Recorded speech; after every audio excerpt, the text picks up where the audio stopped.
Hello students, now we are going to discuss about electric field due to uniformly charged spherical shell. Shell அப்படினா hollow objects, okay? Interior எதுவும் கிடையாது. It is not a solid sphere, it's a shell, hollow sphere, right? நம்ம ஒரு metal spherical shell எடுத்துக்கிறோம், metal hollow sphere எடுத்துக்கிறோம். அதோட surfaceல uniformly charged நேச்சர்ல அது இருக்கு, ரைட்?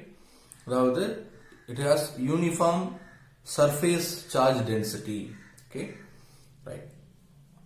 இந்த மாதிரி ஒரு சிஸ்டம், ஒரு சார்ஜ் கான்ஃபிகரேஷன் இருந்துச்சுன்னா அதனால என்ன எலக்ட்ரிக் ஃபீல்ட் ப்ரொடியூஸ் ஆகும் அப்படிங்கிறத பார்க்குறோம். எதை பேஸ் பண்ணி பார்க்குறோம்னா, டிரைவ் பண்றோம்னா காஸ் லாவை யூஸ் பண்ணலாம் இதுக்கு, ஓகே. அப்ப நம்ம காசியன் சர்ஃபேஸை கன்ஸ்ட்ரக்ட் பண்ணணும், ரைட்? காசியன் சர்ஃபேஸை எப்படி சூஸ் பண்ணலாம்னா, இப்போ நம்ம ஃபர்ஸ்ட் கேஸ்ல வந்து பார்க்கும்போது லைன் சார்ஜ் அப்படின்னு எடுத்துக்கிட்டோம்னா அங்க நம்ம சிலிண்ட்ரிக்கல் காசியன் சர்ஃபேஸ் எடுத்துக்கிட்டோம். அடுத்தது செகண்ட் அப்ளிகேஷன் பிளெயின் சார்ஜ் எடுத்துக்கிட்டீங்கன்னா அங்கேயும் சிலிண்ட்ரிக்கல் காசியன் சர்ஃபேஸ் எடுத்துக்கிட்டோம். பட் அது அங்க கன்வீனியன்டா இருந்துச்சு, ஏன்னா அதோட ஃபீல்டு சிமெட்ரிக்கலா இருக்குது. அதாவது அந்த ஃபீல்டு எந்த மாதிரியான சிமெட்ரிசிட்டியை ஹோல்டு பண்ணி வச்சிருக்கோ அதுக்கு ரெலவெண்டான அதே சிமெட்ரிக்கல் நேச்சர் இருக்கிற ஒரு காசியன் சர்ஃபேஸை எடுத்துக்கிட்டோம் அப்படின்னா நம்மளோட கால்குலேஷன் ரொம்ப கன்வீனியன்டா ப்ராசஸ் ஆகும், ஓகே. ஸோ இப்போ இது ஒரு ஸ்பெரிக்கல் சார்ஜ் டிஸ்ட்ரிபியூஷன், ரைட்? இதனால ப்ரொடியூஸ் ஆகக்கூடிய ஃபீல்டும் ஸ்பெரிக்கலி சிமெட்ரிக்கலா இருக்கும். ஸோ நம்ம கன்சிடர் பண்ற காசியன் சர்ஃபேஸும் ஸ்பெரிக்கலா எடுத்துக்கிறோம். ஸோ இது ஸ்பியர் கிடையாது தான், பட் ஸ்பியர்னு அசியூம் பண்ணிக்கோங்க, ரைட்? ஓகே. அப்போ நான் இங்க போட்டிருக்கிற ரெட் கலர் கர்வ் வந்து ஸ்பெரிக்கல் காசியன் சர்ஃபேஸ், சரிங்களா? இதுக்கு உள்ள இந்த செல் இருக்கிற மாதிரி நம்ம கன்சிடர் பண்றோம். இப்போ இந்த ஸ்பெரிக்கல் செல்லோட radius is capital R, okay, right. இப்போ நம்ம 3 டிஃபரெண்ட் ரீஜன்ஸ் நம்மளால இங்க பார்க்க முடியும். First region, the region outside the spherical shell, அங்க என்ன எலக்ட்ரிக் ஃபீல்ட். அடுத்தது அட் த சர்ஃபேஸ், அங்க என்ன electric field. Then region inside the sphere, inside the spherical shell, அங்க என்ன எலக்ட்ரிக் ஃபீல்ட். இந்த மாதிரி 3 டிஃபரெண்ட் கேசஸ் நம்ம இதை டிஸ்கஸ் பண்ண போறோம். First case, at the point outside the shell, அப்போ என்ன எலக்ட்ரிக் ஃபீல்ட் இருக்கும் அப்படின்னு பார்க்கறோம். ஜஸ்ட் நம்ம இந்த சென்டர் ஆஃப் த ஸ்பியர்ல இருந்து ஒரு சர்டன் டிஸ்டன்ஸ், சே ஸ்மால் ஆர், இங்க ஒரு பாயிண்ட் பி கன்சிடர் பண்றோம். இந்த பாயிண்ட்ல என்ன எலக்ட்ரிக் ஃபீல்ட் அப்படிங்கறத நம்ம பார்க்கலாம், ஓகே. அப்போ இந்த பாயிண்டையும் இந்த சார்ஜ் கான்ஃபிகரேஷனையும் என்க்ளோஸ் பண்ணக்கூடிய ஒரு காசியன் சர்ஃபேஸை கன்ஸ்ட்ரக்ட் பண்றோம். ஸோ அப்படிதான் நான் கன்ஸ்ட்ரக்ட் பண்ணியிருக்கிறேன் ஒரு spherical Gaussian surface. Assume this is spherical Gaussian surface, right? Okay. இப்போ அதாவது காஸ் லாவை அப்ளை பண்ணணும். ஆக்சுவலா cos லான்றது the net flux enclosed by the Gaussian surface is equal to 1 by epsilon naught times the net charge enclosed by the surface, right? இப்போ net flux என்னன்னு பார்க்கிறோம், then net charge என்னன்னு பார்த்துக்கலாம். then ரெண்டு quantities நம்ம relate பண்ணோம்னா we will get a final solution, final equation, right? இப்போ the distance from the center of the sphere or is greater than the radius of the sphere. This is first case, okay. இப்போ இந்த ஸ்பியர்ல இருக்கிற charge நம்ம என்ன பண்றோம்னா just q அப்படின்னு assume பண்றோம், right? Total charge is distributed over the surface of the sphere is q, okay. இங்க நம்ம எப்படி எடுத்துக்கிறோம்னா q is greater than 0, that means positively charged sphere எடுத்துக்கிறோம். in case q maybe negatively charged sphere கூட இருக்கலாம், negative சார்ஜாகவும் இருக்கலாம். So அதனால direction மட்டும் opposite ஆகும், மற்றபடி இந்த ஈக்குவேஷன் அஃபெக்ட் ஆகாது, ஓகே. இப்போ நம்ம டோட்டல் ஃப்ளக்ஸ் பார்க்குறோம். So total flux phi passing through the Gaussian surface is equal to so இதை நம்ம தெரிஞ்சுக்கணும்னா ஜஸ்ட் நம்ம இங்க ஒரு ஸ்மால் எலமெண்ட் எடுத்துக்கலாம், ரைட்? ஒரு dAங்கிற எலமெண்ட் எடுத்துக்கிறோம். dAங்கிற small area element at the surface of the Gaussian surface. இங்க இதோட direction வந்து dAவுக்கு perpendicular இந்த direction இருக்கும். At the same time electric field ஓட directionும் எப்படி இருக்கும் அப்படினா இதே directionல இருக்கும். electric field ஓட directionும் இதே direction. Right? அப்போ electric fieldும் dA வெக்டாரும் same directionல இருக்குது. Right? இப்போ இந்த dA element வழியா என்ன flux pass ஆகுது அப்படிங்கறது நமக்கு தெரியும், which is d phi, right? d phi E is passing through the small area dA, which is equal to E vector dot dA vector, right? Okay. இதோட magnitude just அந்த scalar product use பண்ணி expand பண்ணனும் அப்படினா EDA cos theta. EDA cos theta. Here the theta is the angle between dA vector and electric field. You know that theta in this case is equal to 0. Just two vectors are parallel to each other. Okay. The cos 0 will be 1. Okay. The equation is equal to EDA, right? Okay. This is the value of d phi, right? இப்போ இது மாதிரி ஒவ்வொரு எலிமெண்டா நம்ம consider பண்றோம், ஒவ்வொரு dA வா consider பண்றோம். இந்த ஒவ்வொரு dA வழியாவும் பாஸ் ஆகக்கூடிய ஃப்ளக்ஸ் எல்லாத்தையும் ஆட் பண்றோம். We will get the total electric flux passing through this Gaussian surface. So just எல்லாத்தையும் ஆட் பண்றோம், இன்டகிரேட் பண்றோம். integral d phi E, integral E vector dot dA vector, integral EDA cos theta, again finally integral EDA. Please note that இங்க நம்ம integrate பண்றது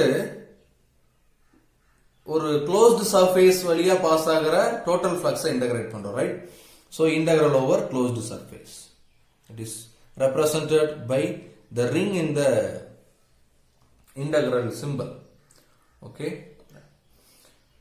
இப்போ இன்னொரு விஷயம் கவனிச்சோம்னா, இந்த மாதிரி எந்த பாயிண்ட் எடுத்தாலும் அந்த பாயிண்ட்ல dA வெக்டாரோட டைரக்ஷனும் எலக்ட்ரிக் ஃபீல்டோட டைரக்ஷனும் ஒரே மாதிரி இருக்கும். எந்த பாயிண்ட் காசியன் சர்ஃபேஸ்ல நீங்க எங்க எடுத்தாலும் ஒரே மாதிரி தான் இருக்கும். சோ இப்போ θ எப்பவுமே equal to 0, so cos 0 always equal to 1. இப்போ ஜஸ்ட் இதுல எந்த விதமான டிஃபெக்டும் வராது, ஒவ்வொரு பொசிஷனுக்கும் இது இந்த இடத்துல ஆங்கிள் மாறாது.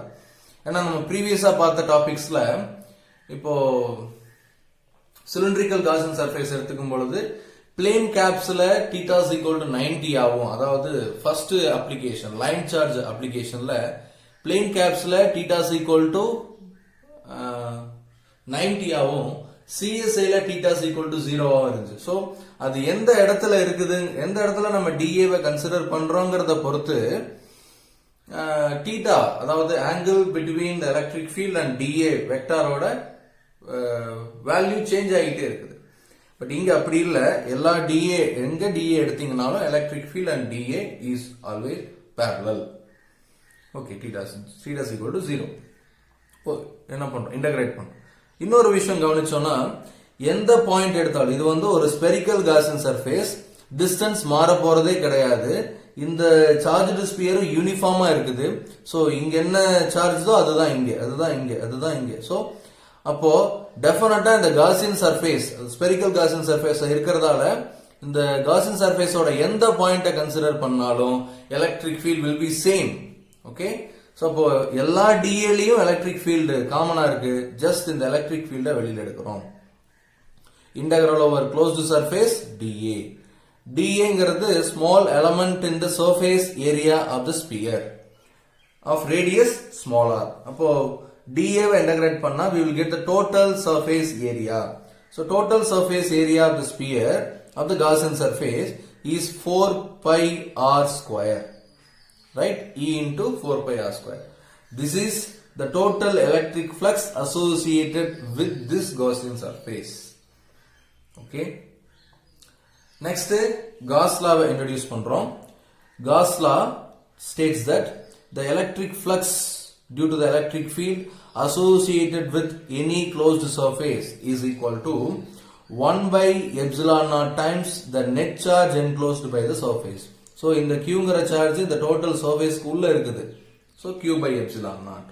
Just in the phi Gauss law apply பண்ணோம் அப்படின்னா you will get E into 4 pi r square is equal to Q by epsilon naught, right? So the electric field is equal to Q by 4 pi epsilon naught r square. This is just magnitude equation. So இதை நம்ம vector ஃபார்ம்ல எழுதணும்னா just E vector equal to Q by 4 pi epsilon naught r square r cap. R cap அப்படிங்கிறது unit vector along the radial vector, right? So in case in the charge positive இருக்கும்னா Q is greater than 0 னா electric field is along the r cap, அதாவது away from the charge. In case Q is negative, Q is less than 0 அப்படின்னா electric field is opposite to the r cap. R cap ஓட direction இப்படி இருக்கும், electric field அதுக்கு ஆப்போசிட்ல இருக்கும். Okay, so இதுல இருக்கிற பியூட்டினஸ் என்ன அப்படின்னு கொஞ்சம் கவனிச்சு பாத்தீங்கன்னா, இதே டெரிவேஷன் நம்ம வேற ஒரு கேஸ்ல டெரைவ் பண்ணிருக்கிறோம். என்னது? Point charge, right? Point charge இருந்துச்சு அப்படின்னா அதுல இருந்து r டிஸ்டன்ஸ்ல இதே ஃபீல்ட நம்ம டெரைவ் பண்ணிருந்தோம். சோ அப்போ அதை இதை ரிலேட் பண்ணி பார்க்கலாம். எவ்வளவு ஒரு நல்ல விஷயம் பாருங்க.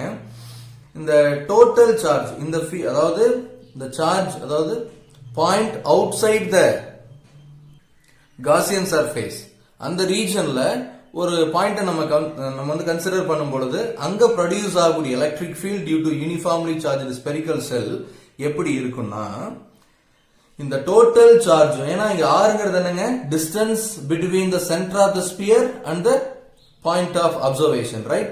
அப்போ இந்த டோட்டல் சார்ஜும் கியூங்கிற டோட்டல் சார்ஜும் சென்டர் ஆஃப் த ஸ்பியர்ல இருந்துச்சு அப்படின்னா என்ன ஃபீல்ட ப்ரொடியூஸ் பண்ணுமோ அதே ஃபீல்ட ப்ரொடியூஸ் பண்ணுது, ரைட்?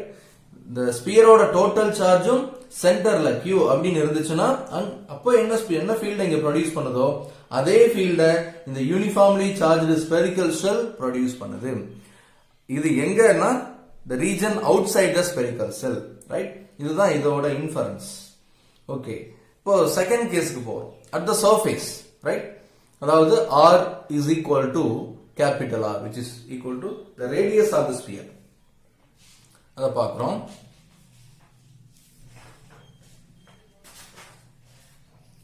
ஓகே, இங்க just r is equal to capital R. அதாவது நம்ம கன்சிடர் பண்ணக்கூடிய இது வந்து காசியன் சர்ஃபேஸோட ரேடியஸ், இது ஸ்பியரோட ரேடியஸ்.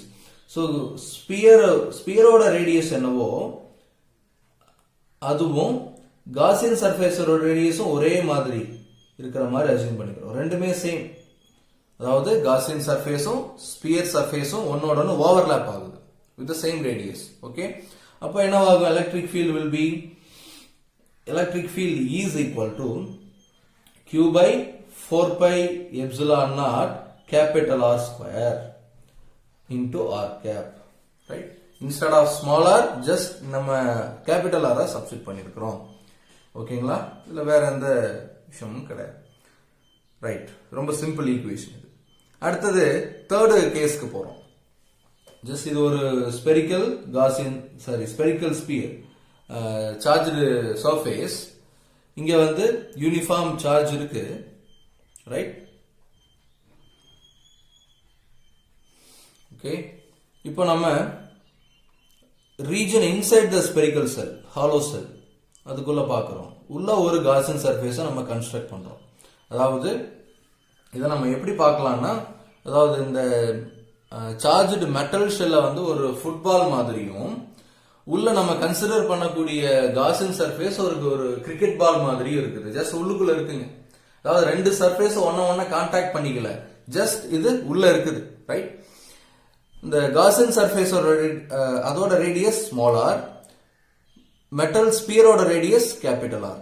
அது சேஞ்ச் பண்ண போறது இல்லை, ஜஸ்ட் அந்த நோட்டேஷன் அப்படியே ஃபாலோ பண்றோம். ஓகே, இப்போ என்ன பண்றீங்கன்னா, நான் சொன்ன எக்ஸாம்பிள கொஞ்சம் மைண்ட்ல வச்சுக்கோங்க. அந்த ஃபுட்பாலோட சர்ஃபேஸ்ல தான் சார்ஜ் இருக்கு, அதுதான் மெட்டல் ஸ்பியர். அப்படிதான் சொல்லிருந்தோம். ஃபுட்பாலோட சர்ஃபேஸ்ல தான் சார்ஜஸ் இருக்கு. கிரிக்கெட் பால்குள்ள அந்த கிரிக்கெட் பால் சர்ஃபேஸ் என்க்ளோஸ் பண்ணக்கூடிய ஏரியா, அந்த ரீஜனுக்குள்ள எந்த சார்ஜும் கிடையாது. ஓகே, சோ இதை தான் நம்ம மைண்ட்ல வச்சுக்கணும். அப்போ இதோட அசோசியேட் ஆன ஃப்ளக்ஸ் அப்படின்னு எடுத்துட்டீங்கன்னா total flux phi is equal to integral over closed Gaussian surface E vector dot dA vector, which is equal to, from the Gauss law, charge enclosed by the surface divided by epsilon naught. Okay, இந்த surface குள்ள எந்த விதமான சார்ஜும் கிடையாது, right? இந்த surface குள்ள எந்த சார்ஜும் கிடையாது. இன்கேஸ் நம்ம இதை விட பெரிய சர்ஃபேஸ் எடுத்துட்டா இந்த சார்ஜஸ் உள்ள என்க்ளோஸ் ஆயிடும், கன்ஃபைன் ஆயிடும். பட் உள்ளுக்குள்ள இருக்கிற இந்த காசியன் சர்ஃபேஸ்க்குள்ள எந்த சார்ஜும் கிடையாது. ஸோ இப்போ இதோட வேல்யூ வந்து பாத்தீங்கன்னா E into 4 pi r square, நம்ம ஃபர்ஸ்ட் கேஸ்ல டெரைவ் பண்ண அதே விஷயம், which is equal to Q by epsilon naught. But the charge inside the Gaussian surface is equal to 0. No charge enclosed. என்ன காரணம்? R is less than R. ஏன்னா நம்ம consider பண்ணது ஹாலோ ஸ்பியர், அதாவது சார்ஜஸ் சர்ஃபேஸ்ல மட்டும்தான் இருக்குன்னு நம்ம கன்சிடர் பண்றோம், சர்ஃபேஸ்க்கு உள்ள கிடையாது. Q enclosed by the Gaussian surface is 0. So just இதை சப்ஸ்டிட்யூட் பண்ணீங்கன்னா electric field will also be equal to 0. Okay, அப்போ அதாவது இந்த ஸ்பியருக்கு வெளியில ஒரு பாயிண்ட் சார்ஜ் எப்படி பிஹேவ் பண்ணதோ அந்த மாதிரி எலக்ட்ரிக் ஃபீல்ட இது வந்து ப்ரொடியூஸ் பண்ணுதுங்க. சர்ஃபேஸ்லயும் அதே மாதிரி தான் ப்ரொடியூஸ் பண்ணுது. பட் இந்த ஹாலோ ஸ்பியருக்கு உள்ள பார்க்கும்போது எலக்ட்ரிக் ஃபீல்ட் சடனா டிராப் ஆயிடுது டு தி 0. Okay, right. இதுதான் இந்த 3 டிஃபரண்ட் கேசஸா நம்ம இந்த சார்ஜ்டு ஸ்பெரிக்கல் ஷெல்ல பார்க்கிறோம். ஸோ இந்த 3 கேசஸையும் கம்பைன் பண்றோம், ஒரு கிராஃப் மூலமா கம்பைன் பண்றோம். எலக்ட்ரிக் ஃபீல்டு வெர்சஸ் டிஸ்டன்ஸ் ஒரு கிராஃப் போட்டு பார்க்கிறோம். ஜஸ்ட்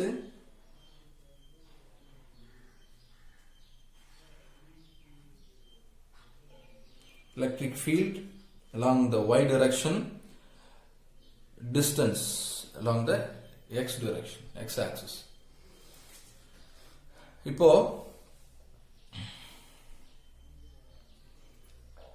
0, அதாவது the center of the sphere, அதான் distance 0 ஆகுது.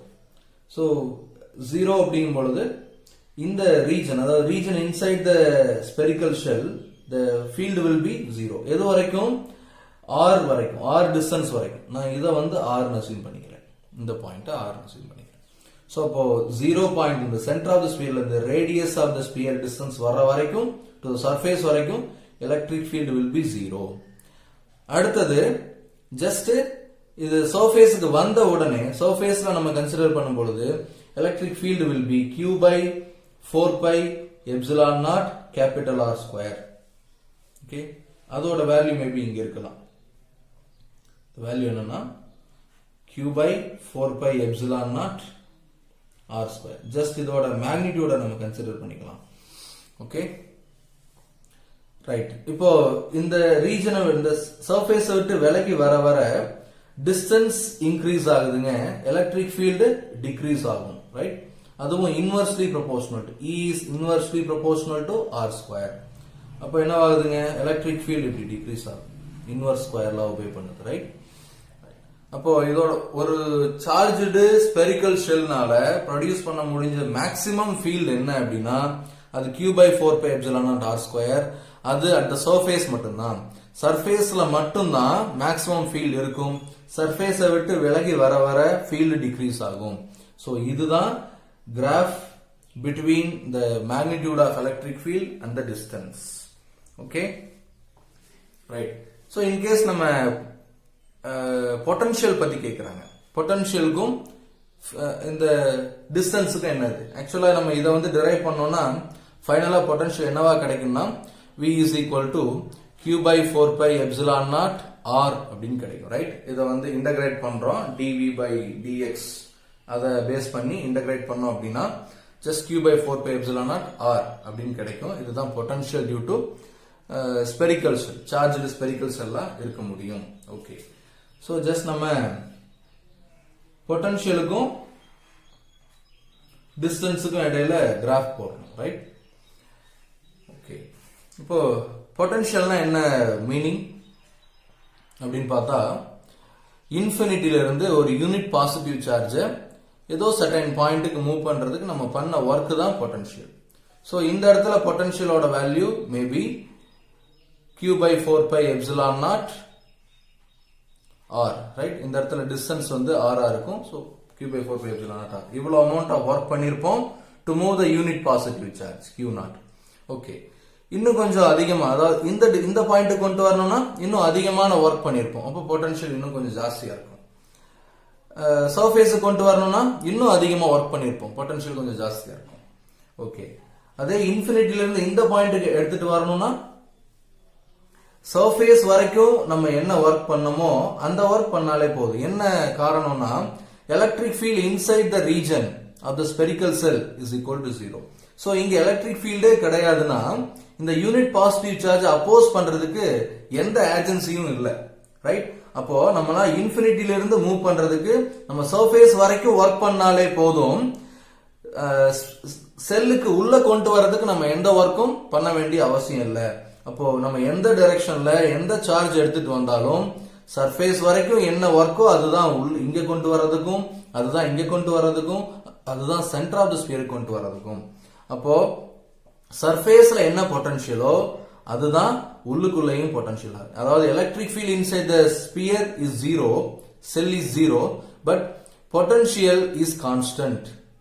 அந்த கான்ஸ்டன்ட் வேல்யூ எதுக்கு ஈக்குவலா இருக்குன்னா இந்த சர்ஃபேஸ் வரைக்கும் மூவ் பண்றதுக்கு என்ன ஒர்க்கோ அதுதான் உள்ள. அப்போ சர்ஃபேஸ்ல என்ன பொட்டன்ஷியலோ அதுதான் உள்ள இருக்கும். அப்போ the region inside the charged spherical cell electric field is 0 but potential is constant. Electric field is 0, potential is constant. இன்னும் கொஞ்சம் டைரக்டா எழுதலாம். நமக்கான மேத்தமெட்டிக்கல் டைம் இருக்குது. electric field is nothing but negative gradient of potential dV by dx. okay? electric field 0 அப்படின்னா என்ன meaning? அதாவது இது டிஸ்டன்ஸ் பொறுத்து v is constant அப்படின்னு meaning, right? v is constant. Okay. அப்போ டெஃபினட்டா நம்ம சொல்லக்கூடிய டெஃபினிஷனும் இந்த ஈக்குவேஷனும் ஒரே மாதிரியான விஷயங்களை தான் கொடுக்குது. there is no contradiction, right? இப்போ ரீஜன் நம்ம சென்டர் ஆஃப் தி ஸ்பியர் எடுத்துக்கிட்டோம்னா பொட்டன்ஷியலோட வேல்யூ என்னங்க? q by 4 pi epsilon naught r.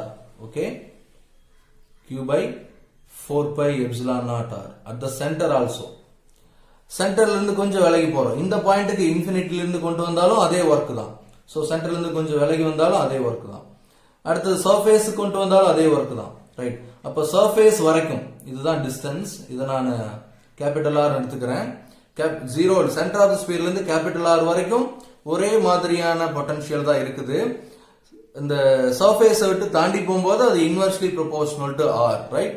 அப்ப என்னவாகுதுன்னா டிக்ரீஸ் ஆக ஆரம்பிக்குது. சோ இதுதான் potential versus distance graph. Electric field 0 but potential is constant, ஏதோ some value. okay, thank you so much.